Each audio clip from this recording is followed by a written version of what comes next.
Президент Садыр Жапаров Чүй обласына болгон жумушчу сапарынын алкагында ата мекендик автобустарды кураштыруу менен алектенген Белестин ишмердүүлүгү менен таанышты. Биринчи ата мекендик автобусту Садыр Жапаров өзү рулга отуруп сынап көрдү.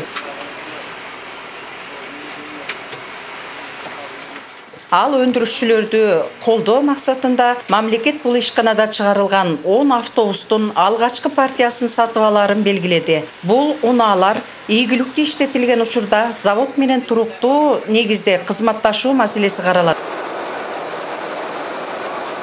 Мамлекет башчы Карабалтадагы арматура чыгарууга адистешкен Азия Сталь ишканасына да барды. Ал ата мекендик ишкерлердин жумуш орундарын түзүү, салык жана социалдык чегерүүлөрү аркылуу өлкөнүн социалдык экономикалык тармагын өнүктүрүүгө кошкон өзгөчө салымын белгиледи.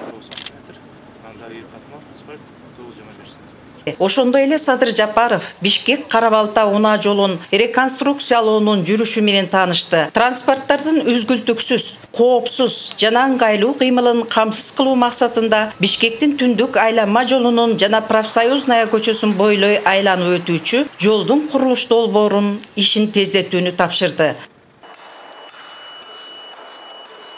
Жайыл районунун Карабалта шаарындагы Вулкан Плюс куюу цехинин иши менен таанышты. Ишкананы көрүү учурунда Садыр Жапаров Вулкан Плюстун тоо кен таштарын майдалоочу, шарларды жана металл буюмдарды куюучу линиясынын курулушу үчүн капсула салды. Аны ишке киргизүү ишкананын өндүрүмдүүлүгүн жылына 100 000 тоннага чейин жеткирүүгө мүмкүндүк берет.